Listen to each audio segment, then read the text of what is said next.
할렐루야. 찬송가 325장, 새 찬송가 325장, 통일 찬송가 359장 드리시겠습니다.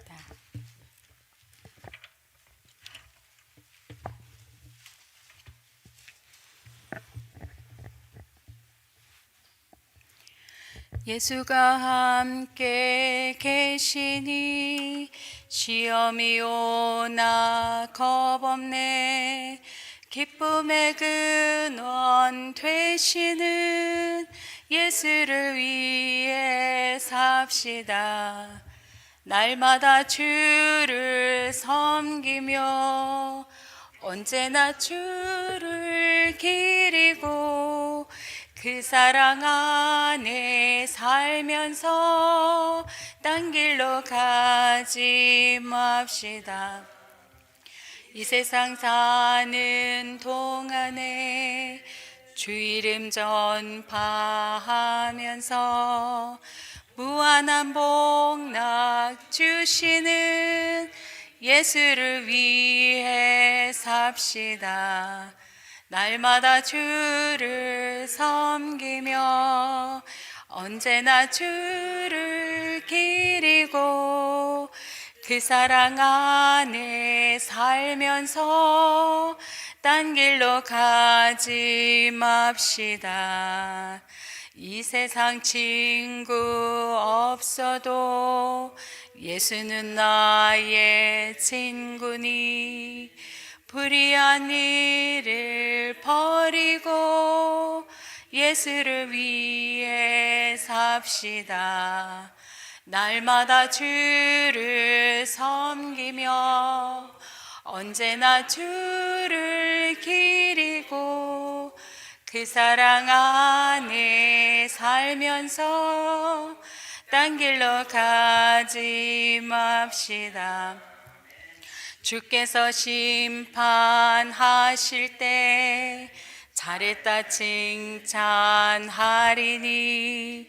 이러한 상급 받도록 예수를 위해 삽시다. 날마다 주를 섬기며 언제나 주를 기리고 그 사랑 안에 살면서 딴 길로 가지 맙시다. 좋으신 하나님 아버지 감사합니다. 귀한 이 시간에 주님 죄전을 향하여 달려올 수 있도록 인도하여 주시고 깨워주셨으니 감사합니다. 주님 이제 주의 말씀을 듣고 주님 마음에 새길 수 있도록 도와주시고 우리의 눈이 열리게 하시고 우리의 귀가 열려서 주께서 무엇을 말씀하시는지 알 수 있도록 인도하여 주시옵소서. 감사드리며 예수님 이름으로 기도드립니다. 아멘. 잠언 31장입니다. 제가 먼저 읽고 교독하시겠습니다. 르무엘 왕의 말씀한 바 곧 그 어머니가 그를 훈계한 잠언이라.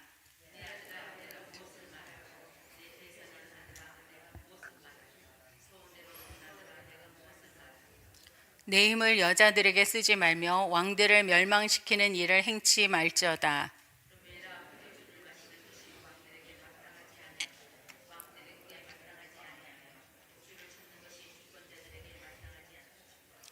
술을 마시다가 법을 잊어버리고 모든 강건한 백성에게 공의를 굽게 할까 두려우니라.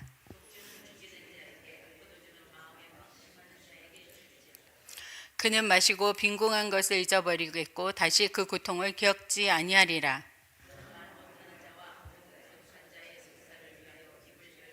너는 입을 열어 공의로 재판하여 간곤한 자와 궁핍한 자를 신원할지니라. 그런 자의 남편의 마음은 그를 믿나니 산업이 핍절치 아니하겠으며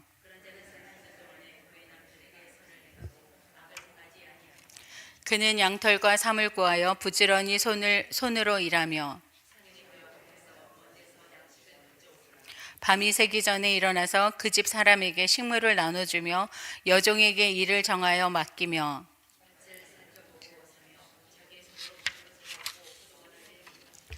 힘으로 허리를 묶으며 그 팔을 강하게 하며 손으로 손뭉치를 들고 손가락으로 가락을 잡으며 그 집 사람들은 다 홍색 옷을 입었으므로 눈이 와도 그는 집사람을 위하여 두려워하지 아니하며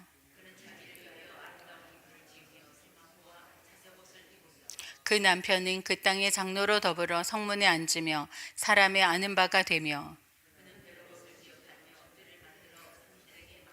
능력과 존귀로 옷을 삼고 후의를 웃으며 그 집안일을 보살피고 게을리 얻은 양식을 먹지 아니하나니 덕행 있는 여자가 많으나 그대는 여러 여자보다 뛰어난다 하느니라.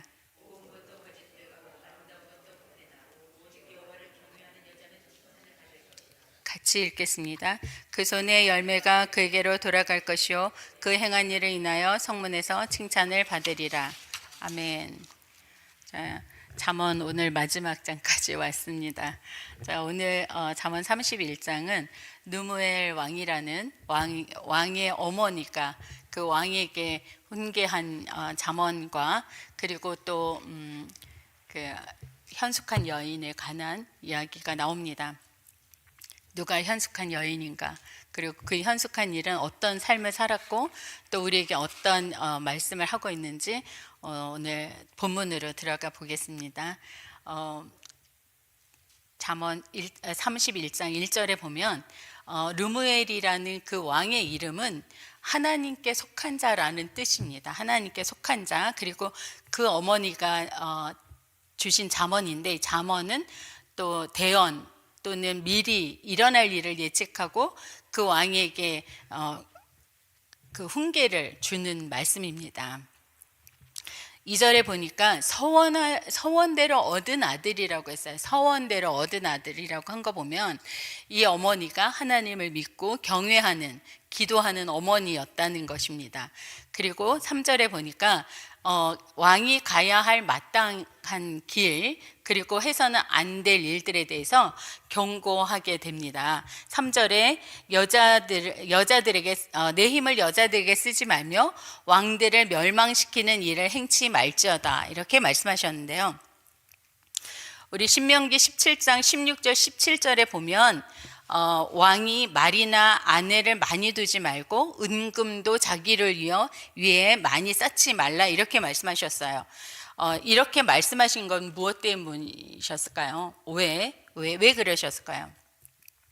요한복음 6장 27절에 보면 주께서는 썩는 양식을 위하여 일하지 말고 영생하도록 있는 양식을 위해 하라 이렇게 말씀하셨고 세상에 있는 모든 것이 육신의 정욕 안목의 정욕, 이생의 자랑이기 때문이다 이렇게 말씀하시는데 이것은 무엇 때문에 왜 이렇게 왕들을 멸망시키는 일 그리고 여자에게 힘을 쓰지 말라 이렇게 말씀하신 이유는 그렇게 쾌락을 향하여 나갈 때 결국 하나님을 잊어버리게 되는 결과를 가져오기 때문인 것입니다. 물론 이 안에는 하나님께서는 왕을 세우는 일조차도 사실은 기뻐하지 않으셨죠. 왕을 택하시는 것조차도 하나님을 대적하는 것이라고 말씀하셨는데 그럼에도 불구하고 왕을 세우셨어요. 그러나 이 왕을 세우셨을 때에는 분명히 그 거룩한 백성 너희는 내가 택한 백성이다라는 것을 잊지 않게 하시기 위해서 꼭 너희 백성 중에서 왕을 세워라 이렇게 신명기 17장에 또 그렇게 말씀하셨어요. 그런데 그런 왕에게 힘을 여자에게 쓰지 말고 왕들을 멸망시키는 일이라는 것은 나라를 이렇게 빼앗는 전쟁을 하는 일에 너무 너의 힘을 쓰지 말라. 그것은 이런 것들을 통해서 하나님을 잊어버리기 때문에 그리고 4절에 보니까 포도주와 독주가 나오고 있습니다. 포도주와 독주. 포도주는 뭐 그냥 소화한다고 위에 좋다고 드시는 경우도 있었죠. 그죠?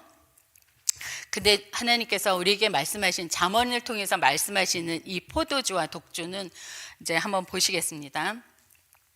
잠언 23장 31절에 보니까 포도주, 여기서 말하는 건 독주예요. 독주는 붉고 잔이 번쩍이며 순하게 내려가나니 너는 그것을 보고 싶죠. 보지도 말지어다, 이렇게 말씀하세요. 색이 너무 이쁘잖아요.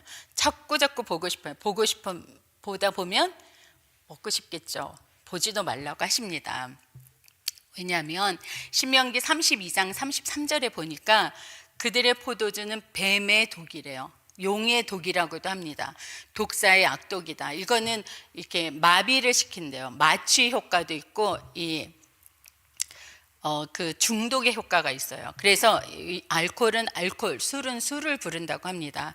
그래서 이것은 아예 보지도 말아라, 이렇게 말씀하셨는데, 포도즙 틀에서 짠 것은 그냥 포도 주스예요. 그런데 6시간이 지나면 바로 발효가 되기 시작한대요. 그때부터 이제 이것이 술이 되는 거죠. 그래서 이것을 먹지 말라고 말씀하시는데, 5절에 보니까 술을 마시다가 법을 잊어버리고 모든 강권한 백성에게 공의를 굽게 할까, 제대로 하나님의 뜻대로 이렇게 재판을 하지 못할까 두렵다, 이렇게 말씀하시는데, 이 술과 관련돼서 어떤 일이 있냐, 노아가 포도주에 취해서 좀 안 좋은 일이 있었죠. 그래서 그 세 아들 중에서 한 아들이 저주를 받게 됐어요. 우리 다 알고 계시죠? 그죠? 다 알고 계시죠? 근데 그 아들이 그런 저주를 받고 나서 어떤 일이, 술로 인한 저주가 어떤 저주가 있는지 한번 제가 알아보니, 술과 관련된 화재가 전체 화재의 83%래요.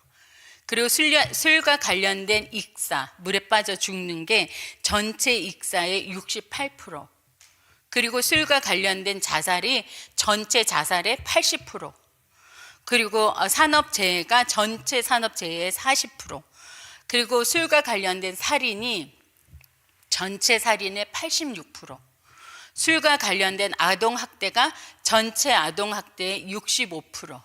기가 막히죠. 정말 술만 안 먹어도 이 세상은 좀 나아지는 세상이었을 것 같아요. 그리고 31장 6절에 보니 독주는 죽게 된 자에게, 포도주는 마음에 근심하는 자에게 줄지어다, 이렇게 말씀하고 있어요. 독주는 죽게 된 자에게 독주를 주어서 위로해주고, 포도주는 마음에 근심하는 자에게 주어서 근심이 잠시라도 있게 해줘라, 이런 말일까요? 한번 볼까요? 우리가 마지막에 가는 곳이, 믿지 않는 자들이 가는 곳이 어디죠? 결국은 지옥으로 향하여 가고 있어요.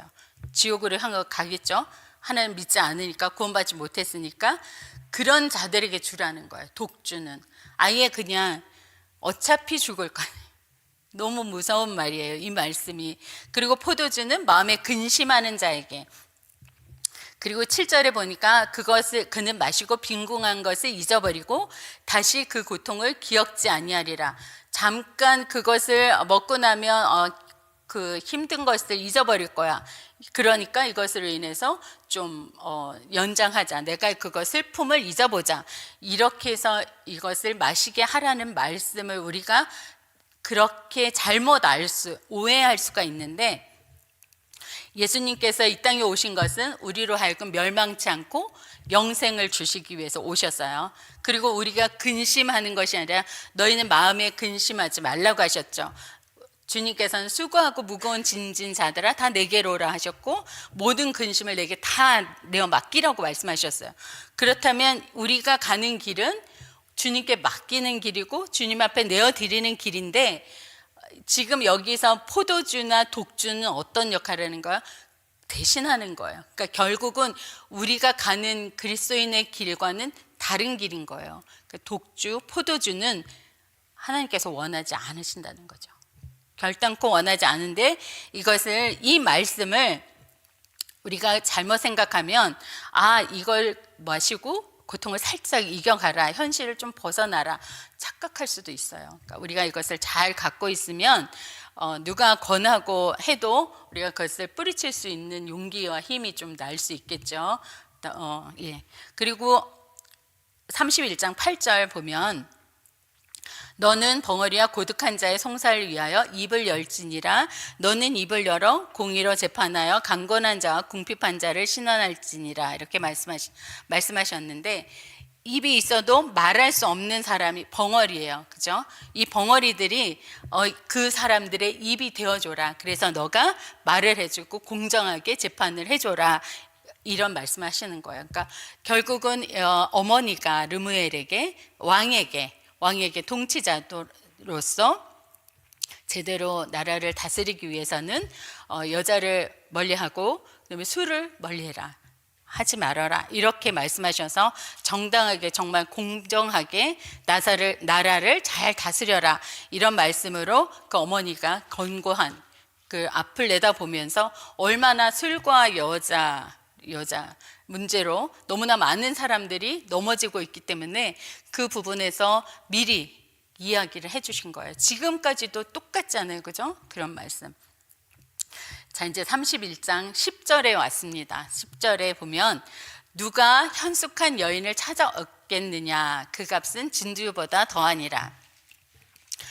누가 얻겠느냐, 그러면은 이것은 그만큼 값어치가 진주보다 많은 보물보다 더 가치가 있다는 얘기예요. 굉장한 가치가 있다 이런 이야기인데, 자, 그러면 이 현숙한 여인이라는 것은 우리가 생각하는 현모양처 아니면 현명하고 정숙한 여인, 이런 여인일까 한번 생각해 보자고요. 그러나 여기에서 말씀하시는 현숙한이라는 것은 이렇게 근육이 있고 이렇게 힘이 센 거, 그런 유능한 이런 뜻을 갖고 있어요. 우리가 생각하는 현모양처하고는 조금 의미가 좀 다르죠. 그러나 어쨌든 지혜가 있고 유능한 여인이고 힘이 있는 여인이에요. 이렇게 축 처져 있고 나는 아무것도 할 수 없어라는 게 아니라 힘이 있는 여인을 상징하는 거예요.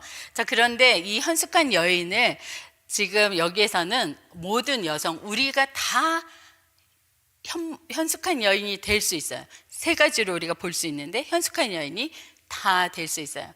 두 번째는 구약의 이스라엘의 백성들, 말하자면 창세기 3장 16절에 보면은 여자의 후손이라고 해서 오실 메시아, 그 다음에 신약은 오신 메시아, 그 다음에 이제 우리는 이제 예수님께서 승천하신 후에 이제는 어떤 메시아를 기다리고 있는 거죠? 다시 오실 메시아. 그런데 여기서 지금 현숙한 여인은 구약의 이스라엘, 그 다음에 신약의 그리스도의 몸된 교회의 신부인 우리를 말할 수 있어요. 그러니까 현숙한 여인이 나는 어디에 속할까요? 그러면 나는 어딘가에 속하겠죠, 지금? 자, 그걸 생각하면서 이 현숙한 여인에 대해서 말씀을 하신 거에 대해서 좀 우리가 생각을 하고, 그 다음에 내가 이런 결과, 이런 모습의 삶이 아니라면, 그러면 이제 퀘션 하면서 우리가 말씀을 좀 읽어보자고요. 자, 31장 11절에 보니까 그런 자의 남편의 마음은 그를 믿나니 산업이 핍절치 아니하겠으며. 자, 내가 어느 곳에 속하나 그것을 생각하면서 나의 남편, 나의 신랑은 나를 믿는가? 나를 믿어요. 그죠? 산업이 핍절치 않다 그랬어요. 산업이 점점 더 부해지고 아주 넉넉해지는 것을 말할 수 있겠죠. 그리고 이 여인은 아주 부지런하고 유능하다고 그랬어요. 그런 자는 살아있는 동안 그 남편에게 선을 행하고 악을 행하지 않는다고 말하고 있습니다. 잠언 12장 4절에 보니까 어진 여인은 그 지아비의 면류관이나 욕을 끼치는 여인은 그 지아비의 뼈가 썩음 같으니라 라고 말했어요. 자, 우리가 그 남편의 마음에 신뢰를 주는 그런 여인은 이 살아있는 동안에 남편에게 선을 행한대요. 선을 행한다. 근데 여기서는 이제 선을 행한다라는 것은 조금 더 깊이 들어갈 수 있는데 이제 여기까지만 하고 이건 넘어가자고요. 그 다음에 13절에 보니까 그는 양털과 삼을 구하여 부지런히 손으로 일한대요. 양털과 삼이라는 것은 우리의 옷을 만들 때 쓰는 재료 이에요. 그러니까 양털은 겨울에, 삼은 좀 여름에 선선할 때 쓰는 그런 재료라고 했어요. 그것을 부지런히 손으로 일해서 가족이나 우리 말하자면 우리 공동체에 이렇게 열심히 공급하는 거겠죠. 그다음에 상고의 배와 같아서 먼 데서 양식을 가져오며, 그래서 우리에게 지금 없는 것은 먼 데서 수입해 오는 그런 것을 우리가 볼 수 있고, 그 다음에 15절 보니까 밤이 새기 전에 일어나서 그 집 사람에게 식물을 나눠주며 여종에게 일을 정하여 맡긴대요. 자, 이렇게 하면 저는 저희 시어머님께서 30여 년 전에 저에게 이 현숙한 여인에 대한 그 병풍 액자를 저한테 선물을 해주셨어요. 그래서 지금 이것을 보면 눈에 선한데, 밤이 새기 전에 일어나서 그 집 사람에게 식물을 나눠주며 여종에게 일을 정하여 맡기며, 이렇게 밤에도, 그러니까 날이 새기도 전에 하여간 부지런히 이제 가정을 잘 꾸려라 이렇게 하신 의도였을 수 있고, 하나님을 잘 경외하고 잘 살아라 이렇게 하실 수 있었겠지만, 굉장히 우리가 그냥 보기에는 너무 힘든 거잖아요, 그죠? 날이 새기 전에 그 집 사람에게 이것은 식물을 나눠준다는 거는 이게 육신에 공급해주는 음식이에요.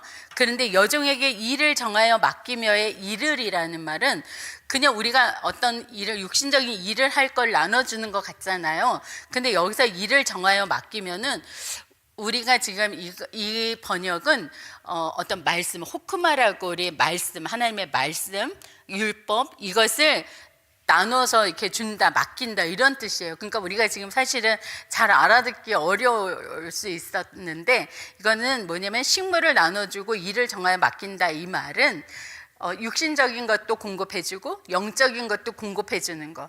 그러면 내가 지금 어느 현숙한 여인에 속했는지를 생각하면서 우리 교회 공동체라고 한다면 우리 공동체에 어떤 육신적인 먹는 것도 공급해주고, 또 우리 가정에 어떤 그 하나님의 말씀도 우리가 같이, 그러니까 먹을 것만 해주는 것이 아니라 영의 양식도 주는 거, 그것을 말할 수 있어요.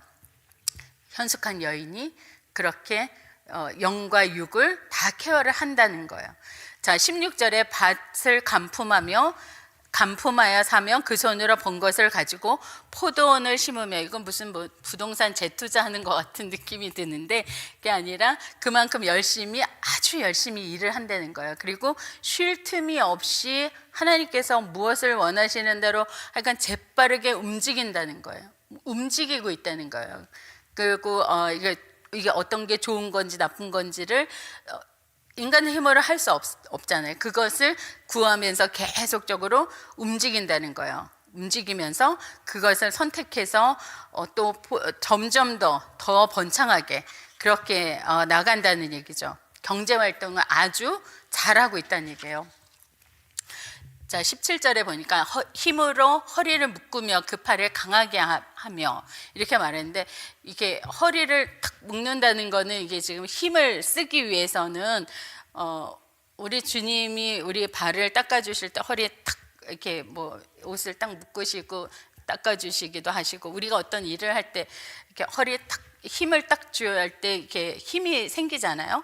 그런 의미를 얘기해요. 그러니까 무슨 일을 하기 전에 허리 매고 일을 하는 그런 모습을 얘기하는 거고요.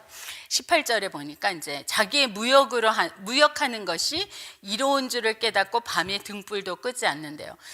무역한다는 것이, 그러니까 어떤 장사를 제가 해본 적은 없지만 이게 돈 버는 재미가 엄청나다고 하더라고요.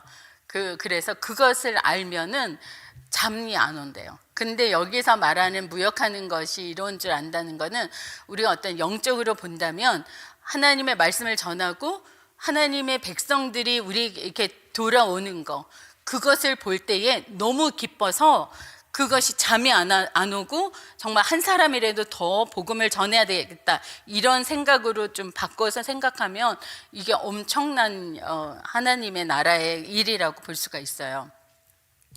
자, 손으로 손뭉치를 들고, 이건 계속 그 모습이 아주 부지런히 일하는, 손으로 손뭉치를 들고 손가락으로 가락을 잡으며 아주 손도 가만히 안 있어요. 그는 강건한 자에게 손을 펴며 궁핍한 자를 위하여 손을 내밀며. 그런데 그렇게 돈만 버는 게 아니에요. 그렇게 어떤 이득만 취하는 게 아니라 정말 힘들고 고통당하는 사람들에게 그것을 도와주고, 또 궁핍한 사람들을 갖다가 그냥 안 지나치고 그 사람들을 도와준다는 이야기거든요. 그 마음도 굉장히 열려 있고 이렇게 부드럽고 아주 그런 사람인 거예요. 21절에 보니까 그 사람들은 다 홍색 옷을 입었다 그랬어요. 홍색 옷은 아주 따뜻한 옷, 겨울에도 지날 수 있는 그런 옷.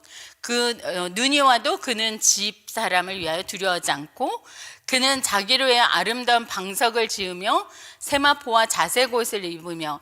이것은 세마포와 자색 옷이라는 그 의미는, 세마포라는 것은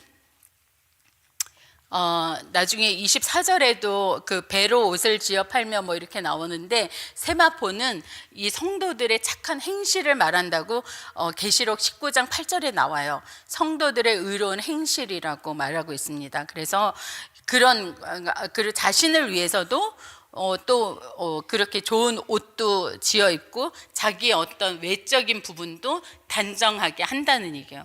단장을 한다는 이야기죠. 그런데 그런 남편은 그 땅의 장로로 더불어 성문에 앉으며 사람의 아는 바가 된다 그랬어요. 그 남편이 누구죠? 그 신랑이 누구죠?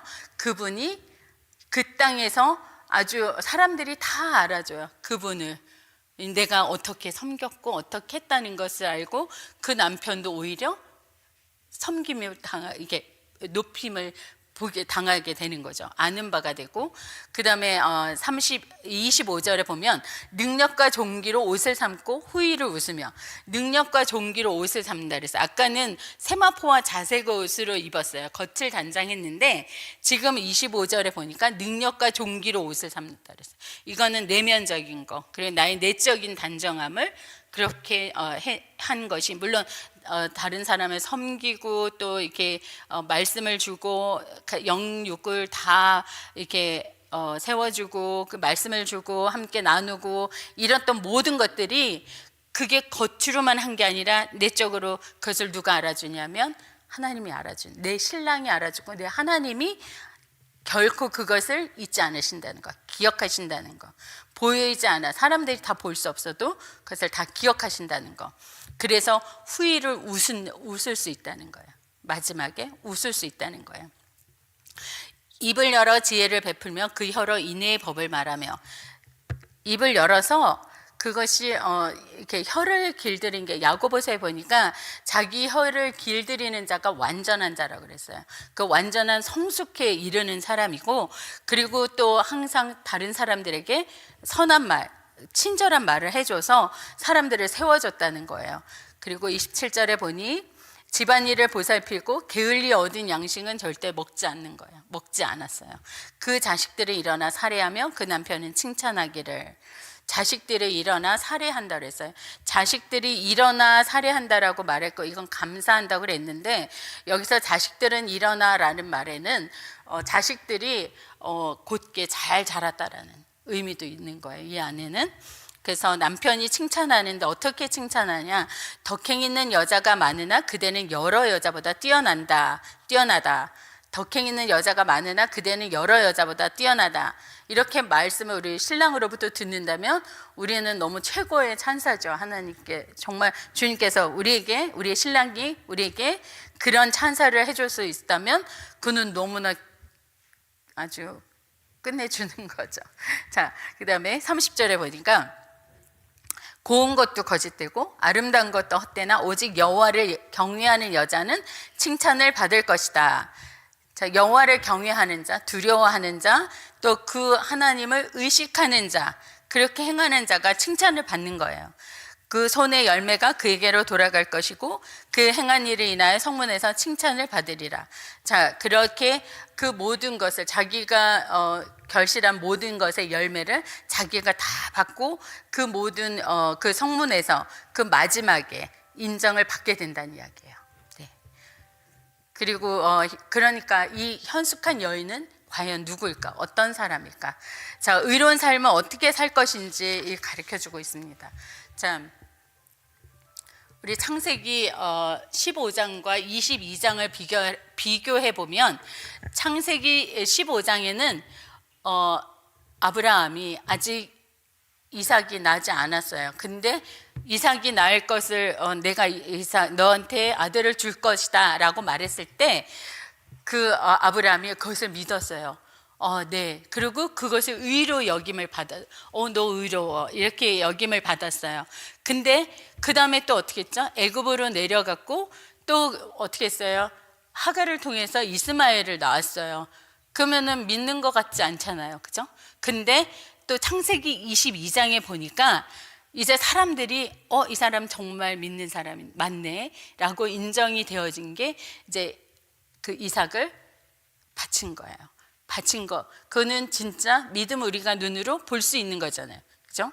자, 우리가 이것을 볼 때, 이런 사건을 볼 때에, 내가 어떤 것을 믿었어요. 그러나 그것을 마음으로 믿었어. 믿었기 때문에 인정을 해 주셨어요. 맞아.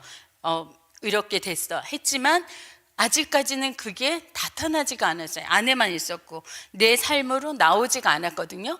그런데 결국은 내가 삶으로 나왔을 때에 그때 다른 사람들도 저 사람 믿는 사람이야 라는 걸 인정할 수가 있단 말이에요.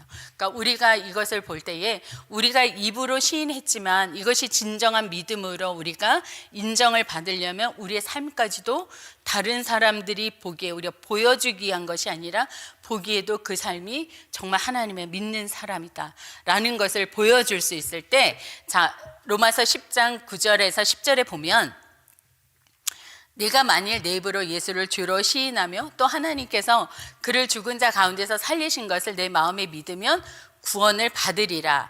사람이 마음으로 믿어 의에 이르고 입으로 시인하여 구원에 이르니라 라고 말씀하셨어요. 그러나 이것을 다른 사람에게도 인정을 받으려면 우리의 삶이 변화가 돼야 돼요.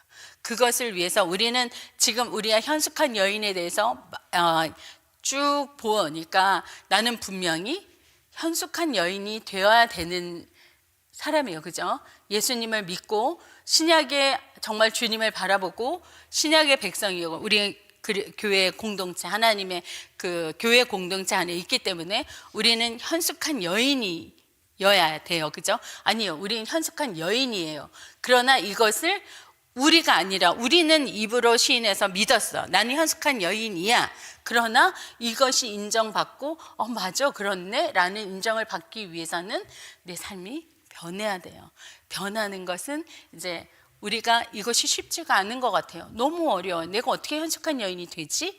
그러나 우리에게 하나님께서 우리와 함께 하시고 우리가 주님을 경외하고 우리의 삶을 주님 앞에 드리면서 한 걸음 한 걸음 갈 때에 진정한 주님이 오신 그때는 완전한 현숙한 여인이 될 거예요. 그러니까 믿고 우리가 그렇게 현숙한 여인이 됩시다. 아멘.